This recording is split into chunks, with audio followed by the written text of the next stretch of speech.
This is Earl White, attorney. This is a video about a real estate contract contingency relating to the seller delivering you clear title. So I'll just call it transfer of clear and marketable title contingency. So what is a title contingency? Title contingency is at a high level that the seller has to be able to transfer ownership of property to the buyer without any liens on the property. So there are always some liens, like the rights of telephone poles, or there might be a sewer through a sewer line through in the back of a property which the city has the right to access through. So there's always going to be some type of right of access or right to a third party, usually government. But the point being, nothing relating to this seller. So the seller has to transfer it, free and clear of anything besides certain aspects of impacting a person's ownership. What are the type of issues that are title problems? Mortgages.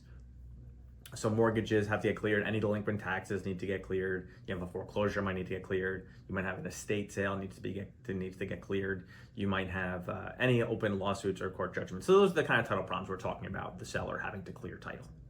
So that's what it is. The title contingency. How does it work?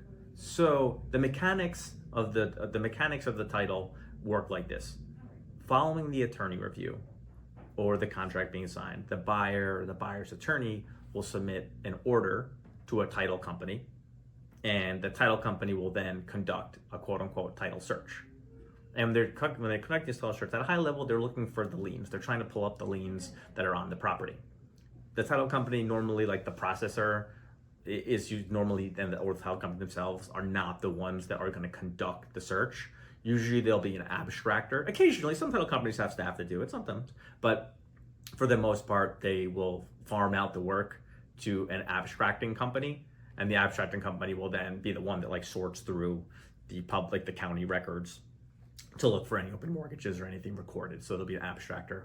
The second aspect of it is that's for the county records, so they'll have an abstractor. The second aspect of it is that the title company will do a name search on the parties, like the buyer, usually on the buyer. The sellers what really matters for liens, but also do it to the buyers, because you don't want the buyer acquiring the property if they have some giant lien on their name, because then the property will be clouded, title will be poor and not clear because the buyer had this pre-existing problem. But most part about the sellers. So they do a court search on the seller's names to find out if any court judgments. Basically, there's a lawsuit of some kind, and the court has issued a financial ruling against them in that lawsuit. Even though it's not recorded, even though there's nothing recorded on the property at the county, there's nothing recorded at the county level, at least not in the beginning. There's nothing recorded at the county level. But if a court has issued a judgment against you, at least in New Jersey, where I am, if the court has issued a judgment against you, it automatically attaches to the property. Like when you get a lawsuit against you, it implicitly, it becomes a lien on all your property. So even though it's not recorded, they do run this name search because it will be a quote-unquote lien on the property. Now, that could go further, right? Like you have this judgment, the creditor could then go open a lawsuit and then record what's called a lis pendens, litigation pending. So they could open the lawsuit, then record a document on the county record, and now it would be in the record that this open litigation. But if it's just the court issues a judgment, no one took the next step to proceed to file lis pendens, then it wouldn't be in the county record. And I would say usually, actually it's not. Usually most judgments we see are not recorded at the county level. They're just judgments of the court. Then they still have to be resolved. Okay, so we have the title company gets the abstractor, they run their searches, the judgment search, they run their search of the county records. And I'm sure for my friends in any title companies, I'm sure there's a lot more that goes into it than I'm simplifying. I'm sure a title company would have there's so much more that happens during this search. You don't even realize, but I'm not a title company, I don't do those. So, but that's at a high level, what we see. Then so the title company then produces the document called the title commitment, or the title binder it might be called, where basically it's a document that lists out a series. Basically, it produces the contents of the search, everything we just talked about as part of the search, and then also a list of conditions that. So a title commitment, basically, it's a commitment to give title insurance. Like any insurance policy, it has exceptions to the insurance policy where coverage is not covered by the title insurance policy. So they'll give a list of exceptions in this title commitment, exceptions to the title insurance. So that's things buyers won't get coverage for. When it's the type of ones I just was talking about, like the type of liens that we just went over, those will be exceptions in that title insurance policy that the seller then has to go and remove those exceptions for the buyer to have clear title. In fact, although I don't think there's any court case on this, there's certainly an understanding, or some people would view it, that the definition of delivering clear title to the buyer is that there are not those non-standard exceptions in the title agreement, that you have resolved those exceptions that are not the polls of the government or condo, not the rules and regulations of the master deed or the HOA, not those rules and things that are always going to be out there, the specific ones, the ones that are non-standard. So the parties would likely argue that you solve the mortgage contingency and deliver clear marketable title if you clear the exceptions presented by the title company. Now I would say most people look at it that way, but certainly not. Certainly not all. And in fact, I don't even really look at it that way. I know, but as a practical matter, I would advise my client to look at it, that we should look at it this way, because I know other people would. So if we're going to have some type of dispute or litigation, we should be aware that, hey, look, the court or the seller may look at it this way, that they've solved the conditions in the title commitment, and therefore title is now clear. Now, some buyers might be like, great, title is clear, I got title insurance, let's roll, right? Some people are just like that, and then that's great, because you do have title insurance to cover an issue. So if you do have some kind of financial harm in the future, or you have to go to resell the property, you still have your title insurance policy that covers you. But just because the title company cleared an issue and removed it as an insurance policy, that doesn't mean it's not a headache, right? This is just a document. There's an issue out there. You know what I mean? So I guess I should say this. So hopefully seller resolves it. But it's not as simple as seller just resolving it, because they could resolve it in a mediocre way, or they could convince the title company with an argument that the title condition should be removed. And the title company would be like, you know what? We're going to remove that as an exception to our policy. Right? We'll remove it. That's fine. Well, it's not going to be an exception. We'll give you title insurance over it. So seller will be like, okay, great. You have clear title. Let's close. There's no title issues. But as the buyer, you might be like, whoa, hold on a second. We don't think this should be cleared from the policy, because it's still an issue in the real world. So let me give an example. Marital history, a marital spouse. So say two people own a property, and they were married. If that was occupied as the marital residence, an interest attaches, a marital interest, even if they're not on the deed. Let's just just to say wife is not on the deed, husband and wife not on the deed, husband on the deed. Then technically, once she lives in the property with the husband, a marital interest is created in the property, and she should sign off. The normal way is for her to sign off on the deed to transfer her marital interest over to the buyer, and that completely resolves the issue. However, I've had situations where I've advocated, even for my clients, that that the marital interest should, even though they were married, there's some other fact that means that they don't have a lien on the property, that the marital interest should go away. I've advocated for my clients on that in one argument, to be perfectly honest, I didn't think should have been won. And if I was on, and I did that from the seller side, obviously advocating for my client, and make good faith arguments, right? As attorneys, we have to make good faith arguments, right? So it's certainly good faith arguments we advocate for our clients. But I know if I was on the buyer side, I would not feel comfortable with that. You know what I mean? I'd be like, okay, look, you're taking the exception off your policy, but this wife can still come out of the woodwork. She don't know anything about this title policy. She might just wake up 2 years later and be like, hey, I thought that was the marital residence, and then she can come after the property. And the buyer, yeah, they're financially protected. The title company will have to take liability for it. And so I get it, the buyer's okay, but it's still a headache. It could be a litigation, it still could be a headache that you have to deal with. So yeah, so anyway, it's probably a long-winded way to say it, that just be aware that the clear title issue, the title company could forgive it, but it's still something the buyer attorney should really look at. What are the grounds that this is getting forgiven for? And again, if we know it's a mortgage payoff, sure, you get the mortgage payoff. It's a tax certificate, yeah, you get the certificate. So some things are really simple. But again, this is more the sensitive legal issues where the title company could be convinced that there's no title issue, and then that gets removed from the policy. And as the buyer, you might think that's not good, and I'm going to have a headache in the future. And who wants to have a lawsuit about the title of their property, regardless if you have an insurance coverage over it? So types of title issues that we have to deal with. Payoff of mortgages, that's easy. I mean, usually easy. So seller just goes on the website for the bank, prints it out, or contacts the bank, and they get it in a few business days, or sometimes literally, if it's Chase, you get the payoff in literally 10 minutes. You get the payoff statement.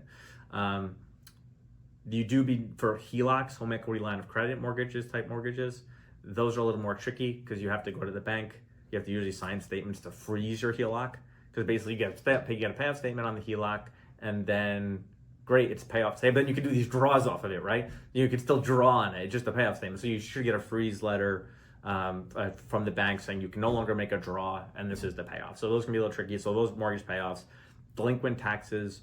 So delinquent real estate taxes, I guess there's two levels. One is just you haven't paid the taxes and nothing's really happened yet. So obviously at the closing, they're going to look at the tax record and you're going to have to pay whatever you owe in terms of just what's currently outstanding. Second level, though, is you haven't paid them for a long time, and now somebody else has a quote unquote tax certificate. Basically, like they purchased the tax debt. Like they purchased the outstanding. I know it sounds crazy, but like they basically the government then had a sale of this tax debt. Someone bought that debt because they'll get interest on it. So they'll get interest on it. And ultimately, they could foreclose on the property with the tax sale certificate. So they basically bought the debt from the government. They get paid interest, and then if they went down this process, then the seller will have to go down to get a discharge of the tax certificate, which is a giant pain. But it's beyond the scope of this video to go into that. But I'll just say that the person who holds the tax sale certificate, they're not easy to contact. You know what I mean? Who knows? They hold this tax certificate, but it's not like their name, number, email address is all on this tax certificate. So then you just contact them because they have to sign off on the discharge. So yeah, there might be ways around it, but it's not always. It's a lot easier just to pay delinquent taxes that don't have any tax sale certificates. It gets more complicated when there's a tax sale certificates and doing a lot of legwork to try to get it resolved.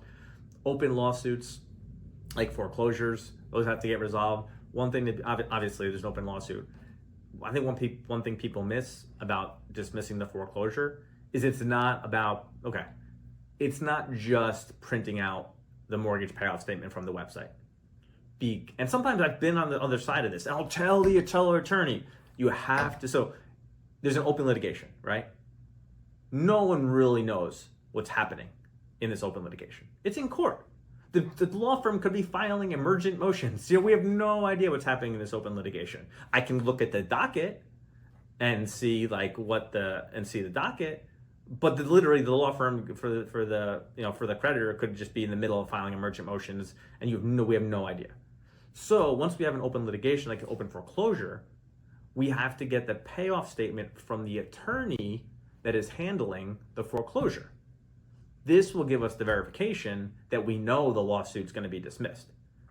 So basically, the attorney handling the case, ethically bound, will give us a statement that this is the amount that will pay off the loan and result in the discharge. So it's not enough to just go online and print something off a website, right? Because you didn't talk to the attorney that's running this case. So when you're discharging, when you have a foreclosure open, you need to get the payoff statement from the attorney handling the case. That's the right way to do it. And it's going to take some time. So, I'll needily jump on that, but sometimes the sellers will just ignore me telling them this repeatedly. And then they're like, show up at like the last hour and like, oh, here's the mortgage statement online. And it's like, no, this is not what we need. So it's a similar thing for bankruptcies. It's not quite the same, but like if there's an open bankruptcy, you will need to get an order like approving the sale of the property. And so you get this order approving the sale of the property, right? But that's not really all you need for the bankruptcy. I'm not a bankruptcy attorney, but there's like a period. I have to look it up when this comes up. But like there's like a period of time with 14, 21 days, something like that, where one of the creditors can object to the order. So it's not just getting the order. You have to let that time period expire, and then the order to sell becomes binding. So if we're declaring a bankruptcy, there's that process, not just the order. You also have to get the period of time, like the statutory period of time for that order to be objected to. Once that passes, you're good. Now, the other items, probate and estate administration. When the seller of title dies, there's no authority for anyone to sell. The person's dead. No one can sign for them. The the heirs have to go apply to the county surrogate's court to get the authority to sell the property. That's called probate, and basically if you have a will, you present it to the county, and then you would get what's called a letters testamentary. That's the approval to act for the estate. If you don't have a will, you apply to the county, and then you get letters of administration, and then you would have the authority to do this. I could tell you, man, you would be surprised that real estate deals make it all the way to the attorneys, and no one has taken a step towards getting approval. Technically, in my opinion, the listing agreement, if there was one, is not binding because nobody could really bind the sale of a property that they don't actually have authority to do. Then the contract's not really binding because someone's signing on behalf of an estate that they don't have authority to sign on behalf. And yeah, it probably will get approved, but it doesn't necessarily mean it will, because people could come out and dispute the authority of the administrator or the proposed heir, and then they will not get approved. So estate deal, you have to get those letters of administration or letters testamentary before we can do the closing. Ideally, it's done well in advance, and really it has to be done in advance. That being said, as a matter of good faith, if you're a buyer and you really want to buy a property and we know we don't have the letters, I tell my client, like, look, it's not binding. We can go forward with it. We can go forward with the sale. You can get everything lined up. If this is going to end up in litigation, I'll just tell them, if this is going to end up in litigation, you don't have a winning case. This contract was not binding on anybody. So you can go forward if you want. You really want the property. Just know that there's, I don't know what the percentage is. Maybe it's 10, maybe it's 5. Just know that if this did end up in litigation, you're not going to have, you don't really have a great case that the contract was binding on the estate when the estate wasn't even created. Now you could come up with other arguments. You could argue that, like, well, this person signed the contract. They were the administrator of the estate. We've all been proceeding under an understanding that we are going to proceed under this contract. So we think the estate, I've never known if they get litigated. I've never seen this litigated, so I don't know. So I'm not 100% sure how this would play out in court, but I could certainly see an argument that in good faith, if the future administrator becomes the administrator, for them to then argue that the contract, try to get out of the deal because the contract wasn't binding when they were the ones that signed it. You know what I mean? It seems like, I don't know. I don't think it's been litigated, at least I'm not aware of it, but I would tell my clients to proceed with the understanding of not being enforceable. But if the buyer really wants the property, and they're willing to take a little bit of a gamble on it, then sure, I'll go forward with the deal as long as they know that that can happen. And usually, at least for me, it's worked out, but I also know some of my colleagues that it has not worked out for, and they actually had a dispute with other heirs, and then the deal got very complicated and delayed. So there's probate. For divorces, what you're going to need is, so divorces are very interesting because people misunderstand this a lot. And it goes back to the marital interest point that I was kind of talking about earlier. The husband and wife reside at the property. Wife's not on title. They get divorced. The husband now wants to go sell. He just looks at his deed. Hey, we're divorced. She's not on title. They move forward. Now they get the divorce papers. Maybe there's no attorneys involved. They just go to court. Divorce done. Uncontested. Problem is, that divorce order doesn't say what is the disposition of the marital interest. Just because she's not on title and just because you got divorced does not mean her marital interest was resolved. What if she never came to court? What if you didn't serve her? What if she never got notice, right? There's all these different things out there. I mean, and even if she did get notice, what if the argument wasn't litigated? The point being, there's this marital interest on the property. Just because you get divorced, it doesn't disappear. You should have either an order from the court giving you the husband, and this husband and wife, could be either way, giving the order gives the person the authority to sell or awards them the property. If the order doesn't do it, you could have like a marital settle agreement, which gives them the property. And then, so that's really what you should have. Or if you don't have those, spouse should sign. Spouse signs. So basically, from my perspective, you should have one of those to do it properly. Again, I've made the arguments the other way, and I've won for my seller clients. But if I'm on the buyer's side, again, you can make a good faith argument that, okay, you're not on the title, we've been divorced, then we can't find this person. Like, the marital interest, she hasn't been at the property in forever. She's never resided at the property since the divorce. So you can make an argument, hey, look, it really shouldn't attach. There was the divorce, everyone was noticed, and because she wasn't on the title, it got resolved then. Again, I don't think that's how it should play out, in my opinion. I don't think that's how it should play out. But I've won that argument. If I was on the like I said, if I'm on the buyer side, I wouldn't accept that. But it's what we talked about earlier about the title. The title company could kind of make it go either way in that situation. And that could be why it could be good to sometimes use the title company that the buyer is using, because you have a good relationship with the title company, and then you can make the argument and a little more eloquently, and they'd be like, okay, look, we trust this attorney, we think his arguments are good, we know he's legitimate, we'll take the arguments more seriously, and then versus the title company and the attorney have no relationship, and it's like, okay, they're making this argument, but do I trust them? Do I have a relationship with them? I know it's the legal relationship stuff, but it can become an important point when the parties have a relationship with each other and we're dealing with a difficult legal issue, that the attorneys can correspond on it and the title companies can correspond on it in good faith, as opposed to it getting contentious and the parties looking at it differently. Okay, so that's divorce, marital settlement agreements. Okay, corporations, LLCs. Person transfers title from an LLC, it's not enough for them to just sign a deed. Basically, they need to prove their authority for that entity. If it's an LLC, a certificate of registration showing them as the owner of the LLC. This means that for the LLC, basically they have that certificate of the registration showing them as the owner. Now, if they could have an operating agreement though that distributes rights and signing authority, so you need a copy of the operating agreement and the certificate of registration. If you don't, but they don't necessarily need to have an operating agreement. So if they don't have an operating agreement, they need to give an affidavit or statement, something that says we don't have an operating agreement, and therefore I have authority to sell. But by default, I'm the only owner of the LLC. I don't have an operating agreement. Now I have authority to bind it. So an LLC, operating agreement, corporation. Then you look like a charter and bylaws for comparable information for signing authority, and it goes the same way. Last thing talk about here for clearing title, is powers of attorney. The powers of attorney is basically when one person signing on behalf of another.